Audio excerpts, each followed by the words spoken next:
भारतामध्ये आपल्याकडे 3 प्रकारच्या मधमाशा पाळता येतात। एक म्हणजे एपिस मेलिफेरा, जी युरोपातनं 1970 साली आपल्याकडे आणली गेली, कारण तिचं मधाचं प्रोडक्शन जास्त आहे म्हणून। ही आत्ताच्या पाळता येणाऱ्या मधमाशांमध्ये सगळ्यात मोठी मधमाशी आहे। दुसरी मधमाशी म्हणजे एपिस सेरेना इंडिका, जी नेटिव्ह मधमाशी आहे आपली, त्याला मराठी भाषेमध्ये सातेरी माशी सुद्धा म्हणतात, तीही तुम्ही पाळू शकता। आणि तिसरी मधमाशी आहे ती म्हणजे एपिस ट्रायगोना, ही डंखरहित मधमाशी आहे, म्हणजे हिला स्टिंग नसतो आणि परागीभवनासाठी सगळ्यात उत्कृष्ट असं काम ही स्टिंगलेस माशी करते, कारण ही साईजला अत्यंत छोटी असते।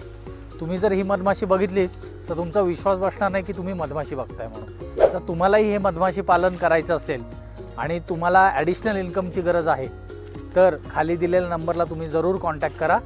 त्याच्यामध्ये तुम्हाला A to Z, end to end हे मधमाशी पालनाचं ट्रेनिंग आम्ही प्रोव्हाइड करू।